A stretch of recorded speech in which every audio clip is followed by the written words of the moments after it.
Naiz irratian, bigarren kafea.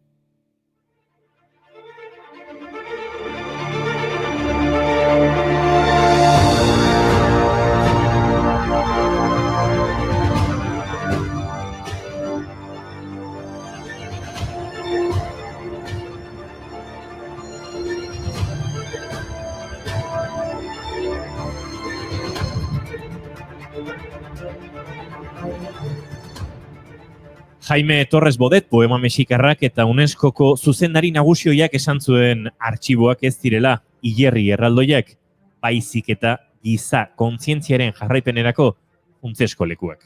Horregatik, urriaren 27 ikusentzunezko ondarearen nazioarteko eguna da.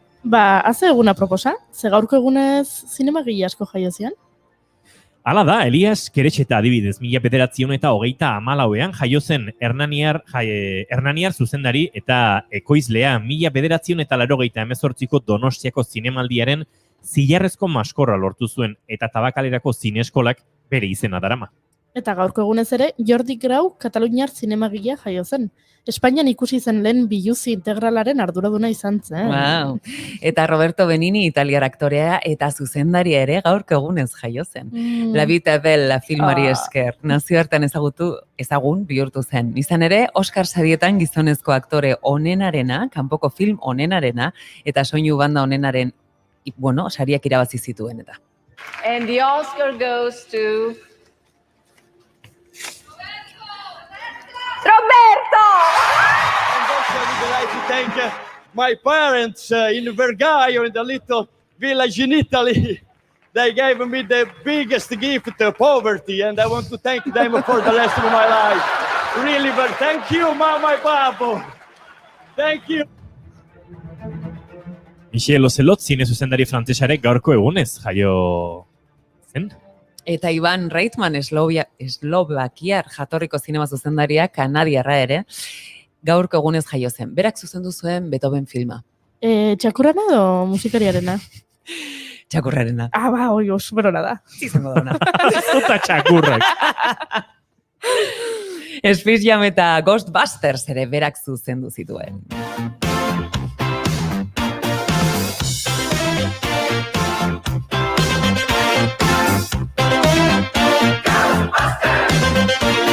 There's something strange in your neighborhood.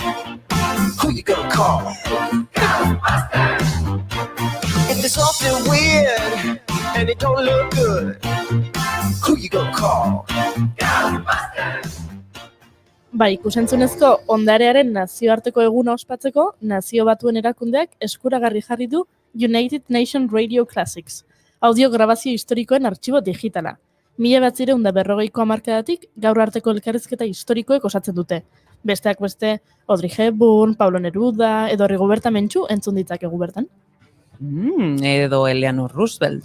Giza eskubideen aldarrikapena irakurtzen 1948an. Entzun. The Universal Declaration of Human Rights.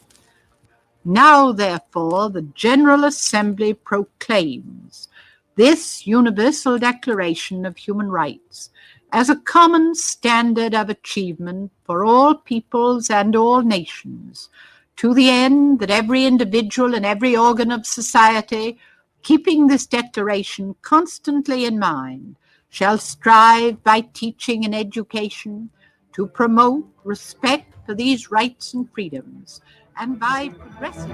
Eleanor Roosevelt idazle ekintzaile eta politikari estatubatuarra izan zen.